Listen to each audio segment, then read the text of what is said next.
Al-Imran ayat yang ke-9. Innallaha la yukhliful mi'ad. Sungguh Allah tidak akan pernah mengingkari janjinya. Di antara janjinya adalah mengembalikan setiap manusia kepada Allah Subhanahu wa taala sesuai dengan waktunya. Di banyak janji-janji Allah kepada hamba-Nya, di antara janjinya pasti semua hamba Allah akan kembali kepada Allah Subhanahu wa taala. Tempat kembalinya disebut dengan ma'ad namanya. Ma'ad. Ya, Imam Ibnul Qayyim Al-Jauziyah punya kitab namanya Zadul Ma'ad, bekal untuk kembali. Kalau bahasa kerennya sekarang bekal untuk mudik. Kalau antum sekarang sedang persiapan mudik, ingat mudik dalam pengertian kita nanti akan terbagi pada dua bagian. Mudik pada kampung halaman di dunia, mudik pada kampung halaman di akhirat kelak.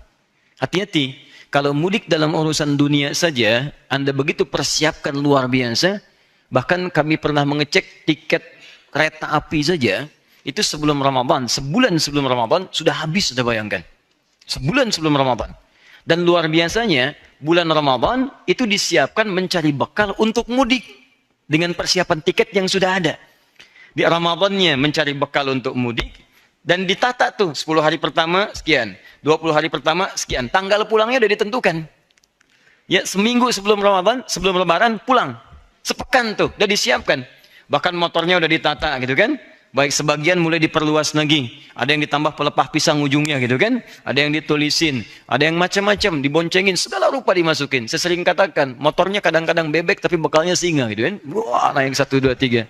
Dan seterusnya. Dan semua ditulisin. Aku pulang dan sebagainya. Itu ma'ad. Tempat untuk pulang. Disiapkan betul. Dan selalu fitrah pada mudik. Itu melekat persiapan-persiapan di dua sisi. Persiapan yang akan pulang. Dan persiapan yang akan dikunjungi di tempat pulang.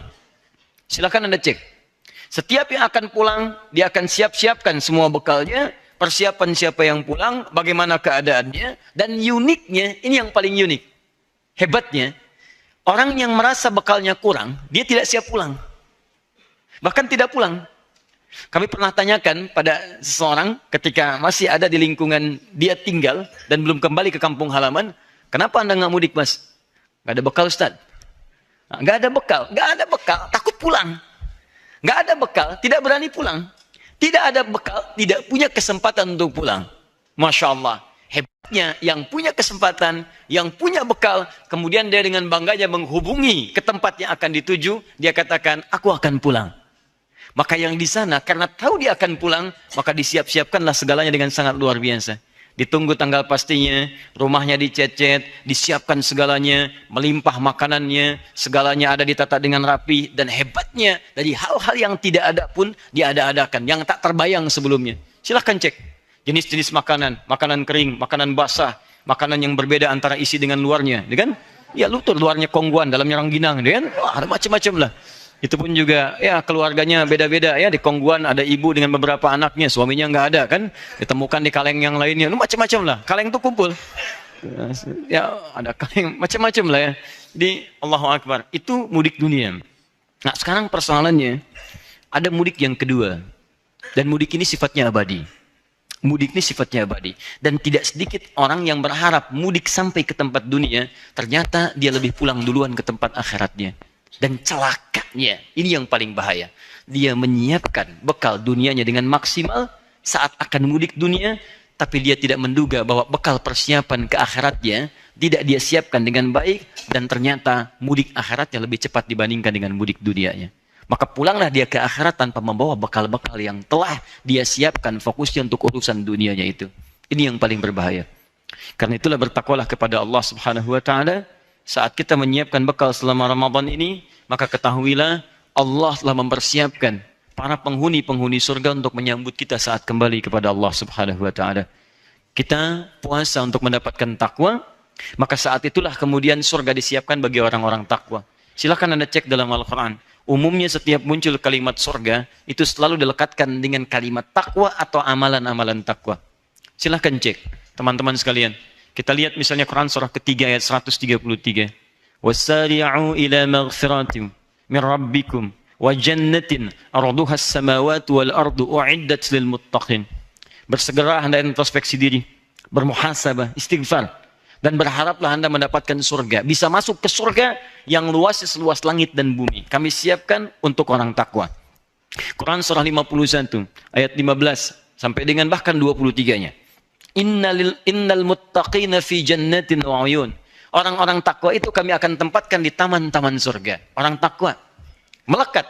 Innalil muttaqina mafaza hadaiqa wa anaba. Sungguh bagi orang-orang takwa ada keberuntungan yang besar. Dia akan mendapatkan taman-taman di surga yang sangat indah. Selalu takwa surga, takwa surga. Kalau enggak disebutkan takwanya, disebutkan amalannya.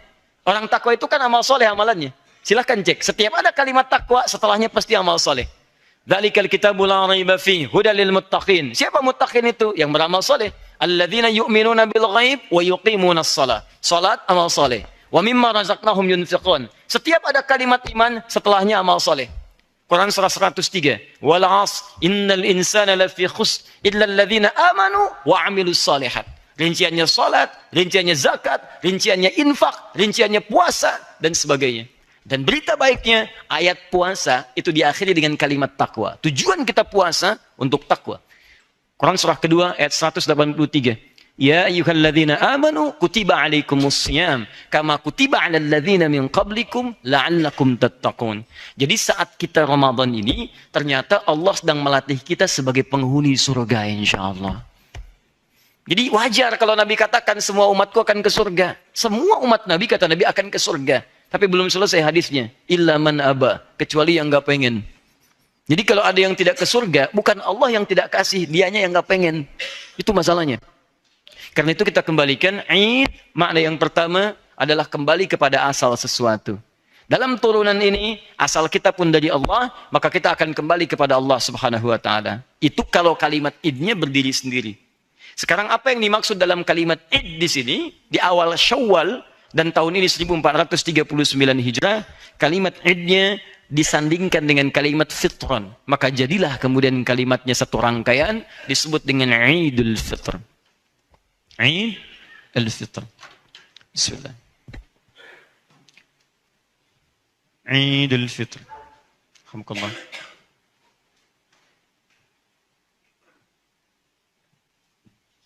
Eid ini asal mula atau asal kebiasaan. Asal mula atau asal kebiasaan. Tahan. Al-Fitrah. Ini yang harus Anda hati-hati. Al-Fitr itu punya dua makna utama. Punya dua cabang makna utama. Satu, mohon izin saya agak lambatkan sedikit bahasannya. Fitrun yang pertama, itu bisa seakar dengan kata futur. Dari fatara yafturu atau aftara yuftiru. Seakar dengan kata futur. Awas, ini sangat penting sekali. Yang berarti makan. Atau menu pertama yang dikonsumsi. Jadi awal makanan kita yang pertama kali dimakan, itu dalam bahasa Arab disebut dengan futur. Baik, hal aftartum, sudah sarapan belum? Jadi kalau sudah ada futur, fatara, itu artinya awal makanan yang dikonsumsi. Ya, makanya ada istilah iftar kan? Iftar, apa artinya iftar? Bukan buka. Iftar itu asal katanya bukan buka, awal makanan yang dikonsumsi. Di orang puasa, tentunya puasa pertama kali makan, itu yang dia makan. Makanya disebut iftar. Makanan pertama yang dia konsumsi disebut dengan iftar. Seterusnya wajbah, asya dan sebagainya. Ya, makanan pokoknya dan seterusnya. Di pertama kali yang dimakan, itu iftar namanya. Futur. Sama dengan antum. Kalau di luar puasa kan pertama kali sarapan. Ya, makan A, makan B dan sebagainya. Cuman kemudian awal makan itu dipindahkan. Setelah ditahan-tahan, maghrib makan. Disebutlah dengan kalimat iftar. Seakar dengan ini. Fitr dari kata futur. Disebut Idul Fitri dari kata futur, asal yang pertama, seakan memberikan makna kepada kita, saat masuk pada momentum ini, di 1 Syawal, maka kita akan kembali lagi ke kebiasaan awal mula kita, yaitu boleh makan lagi. Jelas ya? Jadi yang tadinya dalam Ramadan gak boleh makan, sama seperti sekarang nih. Gak bisa, angkat tangan. Keluar aja, tiba-tiba ngemil, tek di belakang gitu kan? Nah itu nggak bisa. Tahan sebentar ya, tahan. Jadi nggak bisa seseorang saat Ramadan kemudian setelah fajar muncul adzan dikumandangkan dia makan, tahan sampai dengan maghrib. Tapi begitu selesai maghrib, Allahu Akbar, Allahu Akbar. Baik. Allahu Akbar, Allahu Akbar, Allahu Akbar. Takbir sepenuhnya, malamnya makan, minum, nyaman, dan seterusnya. Masuklah 1 Syawal. Begitu adzan subuh berkumandang, Allahu Akbar, Allahu Akbar. Maka dibedakanlah awal Syawal itu dengan Ramadan, dengan kebolehan kita untuk makan lagi, minum lagi. Maka disebutlah kemudian dengan kalimat Idul Fitri. Kembali ke asal mula, dibolehkan kita makan setelah sebelumnya saat Ramadan, ditahan makanan itu sampai dengan ke maghrib. Jelas sampai sini? Maaf, apakah setiap orang yang masuk kepada 1 Syawal sudah punya makanan untuk dimakan? Anda jangan mengukur dengan keadaan Anda yang sudah disiapkan. Barangkali dari sekarang Anda sudah kesiapkan, bukan cuma ketupatnya. Daunnya udah Anda cari, gitu kan? Bahannya udah Anda siapkan. Ayamnya udah disiap-siapin, dikasih tahu lagi. Siap-siap ya. Oh, kamu kandidat tahun ini. Kandidat, luar biasa. Semuanya ada. Tapi ada segolongan orang yang ketika akan bertemu dengan 1 Syawal, dia berpikir, saya makan apa ya? Yang lain sudah siap. Yang lain perangkatnya ada. Sementara saya belum mendapati apapun. Maka syariat kemudian memberikan tuntunan kepada setiap orang. Dalam setiap persiapan kepada 1 Syawalnya, disiapkanlah kemudian dorongan-dorongan untuk berbagi, yang dengan berbagi itu memberi kesempatan pada sebagian kawan-kawan kita yang belum tentu mendapati makanan di awal Syawalnya, untuk disiapkan sehingga mereka bisa merasakan makanan yang sama dengan kita. Jangan sampai begini, kitanya makan, dia puasa. Makanya Allah mengharamkan lewat Rasulnya, haram puasa di hari ini. Kamu makan, makan, makan. Dan Anda harus hapuskan sebagian orang yang mengharamkan dirinya. Maksudnya mewajibkan dirinya untuk puasa, nggak boleh. Maka keluarkan, bantu dia. Keluarkan dengan tulus. Sesuatu yang dikeluarkan dengan tulus, diberikan sampai pada orangnya, disebut dengan zakat dalam istilah agama kita. Utu, ati, keluarkan dengan tulus. Zakat, sesuatu yang bertambah nilainya. Ya, az-zakat fil lugha, zakat dalam pengertian bahasa itu bisa berarti sesuatu yang bertambah, sesuatu yang berkah, sesuatu yang berkembang. Seakan Allah ingin katakan, hei, ayo tambah lagi manfaatnya. Berikan berkah pada hartamu. Bagi orang yang belum bisa mendapatkan makanan pada awal Syawal. Maka kita keluarkanlah saat akhir-akhir Ramadan apa yang disebut dengan zakatul fitri namanya. Nih, zakat fitri dari kata futur, maka bentuk yang diberikan dari zakat fitri itu sifatnya makanan. Ini poinnya. Anda boleh titipkan pada penyalur zakat titipan Anda, misal, saya nggak bisa nih kalau langsung beli beras dan seterusnya, maka Anda titipkan dalam bentuk uang misalnya. Maka pengelola kemudian mengalihkan uang itu dalam bentuk makanan yang siap untuk diteruskan kepada orang-orang yang berhak untuk menerimanya. Baik, Ustaz, boleh nggak kasih beras? Boleh, tapi Anda mesti pikirkan, bagaimana dia masak beras itu? Gak mungkin sebelum berangkat sholat dia ngunyah beras, tok, batal gitu kan? Gak bisa. Zaman Nabi itu wajar ngasih kurma, kurmanya dimakan, gak dimasak lagi. Gak ada orang Arab nerima kurma, misalnya, wah direbus dulu nih, kurma rebus, gak ada. Ya gak ada, orang makan kurma itu langsung jadi. Makanya dalam konteks ini, bisa Anda berikan tidak hanya berasnya, Anda satukan dalam bentuk sembako misalnya. Masya Allah, di dalamnya ada berasnya, dalamnya ada sardennya, dalamnya ada sebagian makanan tertentunya. Jadi begitu dia masuk kepada momentum dekat ke Idul Fitrinya, setelah menunaikan salat subuhnya, ada sunnah yang akan kita bahas nanti. Makan. Masya Allah. Sebelum berangkat sunnah makan. Dan makannya berpahala lagi. Masya Allah. Berpahala. Makan setahun sekali Pak. Setahun sekali makannya langsung ada pahalanya. Itu Idul Fitri itu. Jadi sebelum berangkat makan dulu. Berpahala. Anda nggak makan nggak dapat pahala Anda. Makan. Nanti kita akan lihat sunnahnya. Ya. Itu yang saya katakan, sudah enak, dapat pahala lagi. Ini satu ya. Tahan. Saya agak pelan-pelan. Jadi kalau saya lebih mengarahkan zakat fitri itu, kalimatnya menggunakan fitri diarahkan kepada bentuk makanan. Walaupun dititipkan dalam bentuk uang, tetap kemudian dialihfungsikan kepada makanan. Karena pokok esensi dari zakat fitri itu memberikan makan. Ingat, bukan bekal yang lain. Kalau yang lain silakan titipkan lewat infak, zakat mal. Boleh. Jadi nanti zakat mal satukan dengan misalnya sembakonya, kemudian berikan kepada yang berhak. Jadi dia punya untuk makanannya, punya untuk yang lainnya juga. Tapi jangan menukarkan fungsinya. Hati-hati. Ya, hati-hati. Anda kasihkan uang, dia belikan rokok nanti. Kan? Atau beli pulsa. Gak apa-apa Ustaz, 8 gak ada masalah. Yang penting pulsa ada. Allahu Akbar. Hari ini, handsome tidak penting. Yang penting handphone. Nah itu yang repot. Balik ke sini. Catat nih. Dua. Fitri juga bisa seakar dengan kata fitrah. Fitratun. Fitrah. Saya agak pelan-pelan ya. Bismillah. Fitri juga seakar dengan kata fitrah. Atau apa itu fitrah? Fitrah itu punya dua arti. Dan ini esensi yang paling utama yang akan kita coba uraikan. Dan ini sangat erat kaitannya dengan Ramadan. Kalau yang tadi aspek fisikal, jadi secara fisik kita kembali makan. Ini yang kedua yang metafisik. Dan ini yang sebetulnya lebih dituntut dalam keadaan kita saat latihan Ramadan. Fitrah itu punya dua arti. Pertama, jika disebutkan fitrah, artinya sifat cenderung mendekat kepada Allah. Sifat cenderung mendekat kepada Allah. Kalau dalam konteks beragama, fitrah itu dorongan kuat untuk menegakkan nilai-nilai syariat, nilai agama. Karena cara kita untuk mendekat kepada Allah yaitu dengan bersyariat. Salat itu syariat. Baca Quran itu syariat. Infak itu syariat. Jadi kalau orang ingin dekat dengan Allah, kerjakan nilai-nilai syariat. Rajin salat, rajin infak, rajin baca Al-Quran. Maka muncullah kemudian keterangan di Quran surah ke-30 Ar-Rum ayat yang ke-30. Perhatikan ayatnya.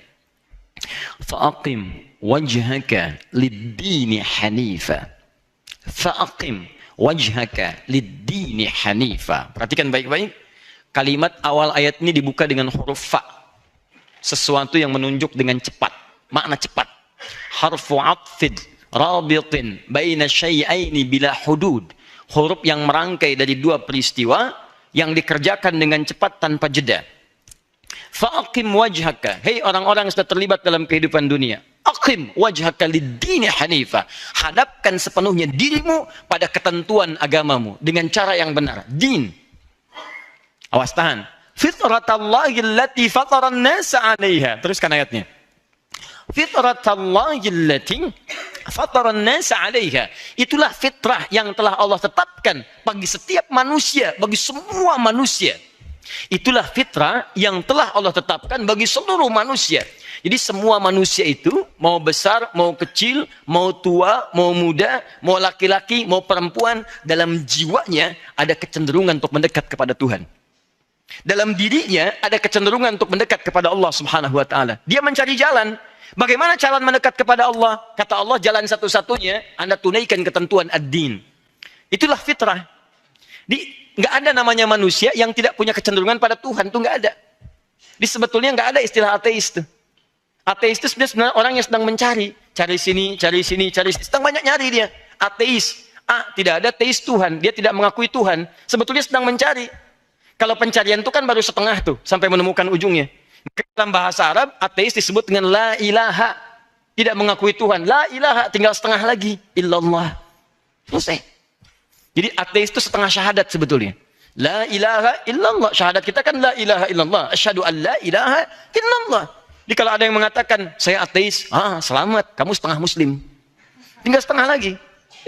Nah, jadi teman-teman sekalian, ada kecenderungan. Cuman bagaimana caranya mendekat kepada Allah? Fa'aqim wajhaka lid-din. Tegakkan ketentuan-ketentuan dalam agama. Apa yang disebut dengan ad-din? Ditafsir di Quran surah ketiga Ali Imran ayat ke-19. Inna ad-dina 'indallahil Islam. Sungguh yang disebut dengan din yang diridhai oleh Allah Subhanahu wa taala itu adalah al-Islam. Jadi, tahan sebentar pelan-pelan.